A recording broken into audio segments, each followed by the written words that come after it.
আমরা এখানে একটি মজার সমস্যা দেখতে পাচ্ছি। আমরা এখানে একটি বহুভুজ দেখতে পাচ্ছি। এটা হলো একটি পঞ্চভুজ যার 5টি বাহু আছে। এটা হলো একটি অসম পঞ্চভুজ। সবগুলো বাহুর দৈর্ঘ্য সমান না এবং বাহুগুলো হলো চলমান। আর আমাদের কাছে এই একটি বহিস্থ কোণ আছে। এখন আমাদেরকে যা করতে বলা হয়েছে তা হলো এই সব বহিস্থ কোণগুলোর সমষ্টি কত। এটা একটা সমস্যা যে এখানে আর কোনো কিছু আমাদের বলে দেয়া নেই। আমাদের কোনো নির্দিষ্ট কোণও জানা নেই। শুরুতে ধরে নেওয়ার মতো কোনো তথ্য দেয়া হয়নি। আমাদেরকে কি করতে হবে তা ধাপে ধাপে চিন্তা করে আমরা সামনে আগাবো। তাহলে এখানে কতগুলো বহিস্থ কোণ আছে। এই বহিস্থ কোণগুলো তাদের অন্তঃস্থ কোণগুলোর সাপেক্ষে পরস্পর সম্পূরক কোণ। তাহলে যদি আমরা এটাকে অন্তঃস্থ কোণগুলোর একটি ফাংশন হিসেবে লিখি তাহলে সম্ভবত আরো একটু সহজ হবে। তাহলে চলো এই অন্তঃস্থ কোণগুলোর কে এখানে লিখি। তাহলে এই অন্তঃস্থ কোণটি হলো এফ। এই কোণকে ধরি জি, এই কোণটিকে ধরা যাক এইচ, এটাকে ধরি আই, আর এটাকে ধরা যাক জে। তাহলে এখন এই বহিস্থ কোণগুলোর সমষ্টি এ হলো 180 বিয়োগ জি এর সমান, কারণ এ আর জি হলো পরস্পর সম্পূরক। সুতরাং এ হলো 180 বিয়োগ জি। এবং তারপর আমরা পাচ্ছি এই অন্তঃস্থ কোণটির সাথে যোগ বি, এটা হলো 180 বিয়োগ এইচ, কারণ এই দুইটি কোণ আবার পরস্পর সম্পূরক। আমরা এটাকে অন্য একটি রঙে চিহ্নিত করব। তাহলে এটা হচ্ছে 180 বিয়োগ এইচ। আর এভাবে প্রত্যেকবার আমরা একই কাজ করতে পারি। সি কে লেখা যেতে পারে এভাবে 180 বিয়োগ আই, তাহলে যোগ 180 বিয়োগ আই। এখন হলো ডি, এটাকে আমরা লিখতে পারি 180 বিয়োগ জে, তাহলে যোগ হচ্ছে 180 বিয়োগ জে। আর এরপর সবশেষে হলো ই। আমার রং শেষ হয়ে যাচ্ছে, আমরা এভাবে লিখতে পারি 180 বিয়োগ এফ, তাহলে যোগ হচ্ছে 180 বিয়োগ এফ। এখন তাহলে আমরা কি করব? যদি আমরা সবগুলো 180-কে যোগ করে ফেলি আর এখানে আমাদের আছে 5টা 180, তাহলে এটা দাঁড়াচ্ছে 5 গুণ 180, যেটা কিনা 900। এবং তারপর আমাদের থাকলো বিয়োগ জি, বিয়োগ এইচ, বিয়োগ আই, বিয়োগ জে এবং বিয়োগ এফ।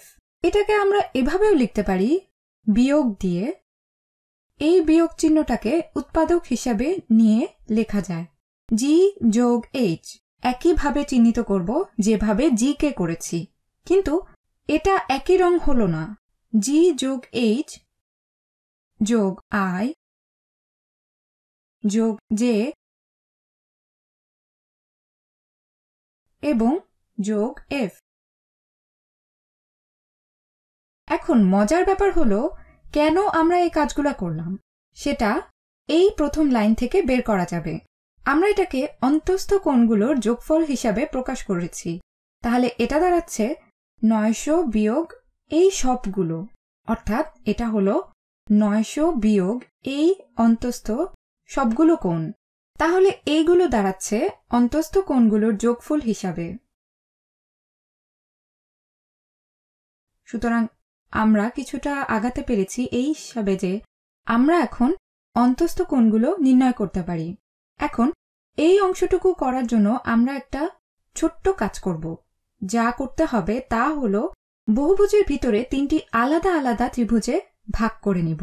তাহলে আমরা বলতে পারি এটা এই পাশ থেকে শুরু হচ্ছে। তাহলে এইভাবে আমরা এটাকে ভাগ করে নিলাম। এটা আমরা করব একটি মাত্র রং দিয়ে। আমি এটাকে সাদা রং দিচ্ছি। তাহলে এটা একটি ত্রিভুজ হলো। এখন আমরা ঠিক একই রকম আরো একটা ত্রিভুজ বানাবো। সুতরাং এভাবে আমরা 3টি পৃথক ত্রিভুজ পেলাম। এখন আমরা এই কাজটা করলাম। এর পিছনের কারণ হলো ত্রিভুজের 3টি কোণের যোগফল বের করা। তাহলে এটা বের করার জন্য আমাদের যা করতে হবে তা হলো আমরা এই কোণগুলোকে এভাবে নির্ণয় করব যে ত্রিভুজের 3 কোণের সমষ্টি 180 ডিগ্রি।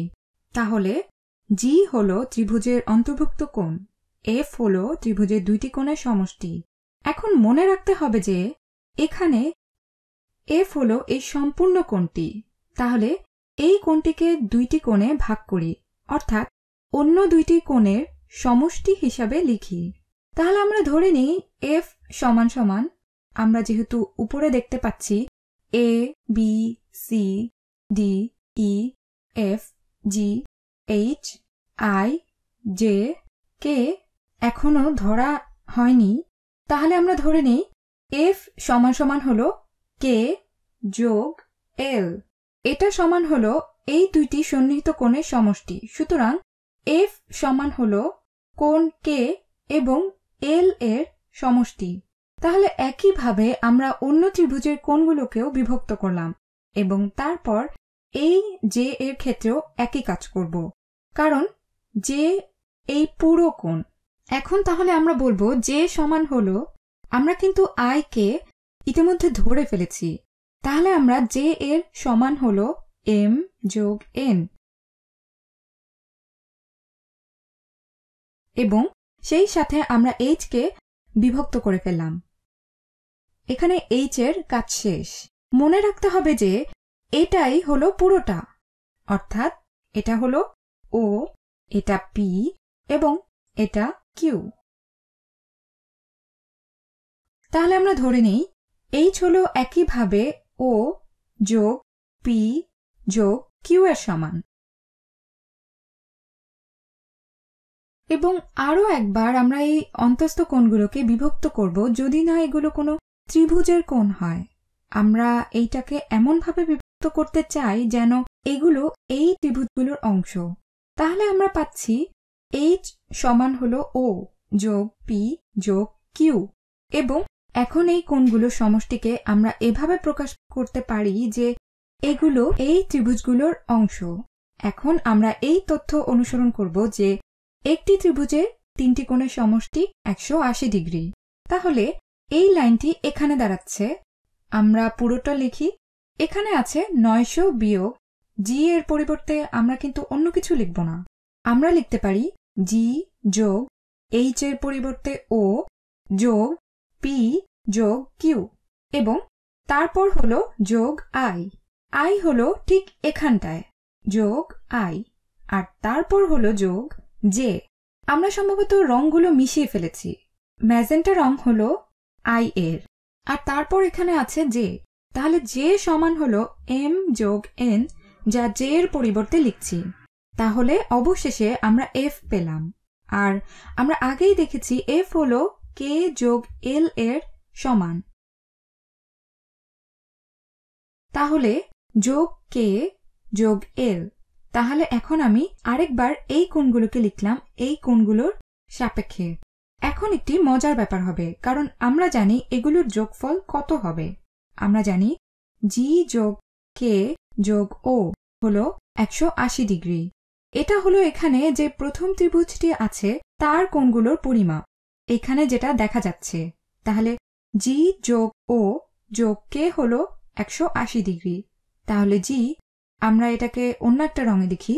তাহলে এখানে এই ত্রিভুজটার জন্য আমরা জানি যে জি যোগ ও যোগ কে হলো 180 ডিগ্রি।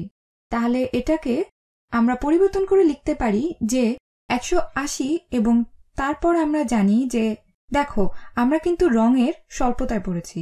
আমরা জানি এখানে মাঝখানে যে ত্রিভুজটা আছে তার জন্য পি যোগ আই যোগ এম হলো 180 ডিগ্রি। তাহলে আমরা এটাকে বাদ দিয়েছি, 180 লিখছি, কারণ আমরা জানি যোগফল 180 হবে।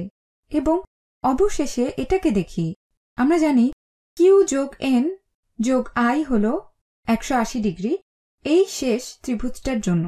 এই তিনটি মিলে আবারও 180 ডিগ্রি হতে যাচ্ছে। তাহলে এখন আমরা দেখতে পাচ্ছি যে এই অসম পঞ্চভুজটির অন্তস্থ কোণগুলোর সমষ্টি, যা কিনা যে কোনো পঞ্চভুজের জন্যই সত্য, তা হল 180 যোগ 180 যোগ 180, অর্থাৎ 540 ডিগ্রি। তাহলে এই পুরোটা দাঁড়াচ্ছে 540 ডিগ্রি। এখন আমরা যদি এই অতিরিক্ত কোণগুলোর সমষ্টি বের করতে চাই, তাহলে আমাদেরকে 900 থেকে বিয়োগ করতে হবে। তাহলে 900 বিয়োগ 540 ডিগ্রি হলো 360 ডিগ্রি। এটা সমান তাহলে দাঁড়াচ্ছে 360 ডিগ্রি।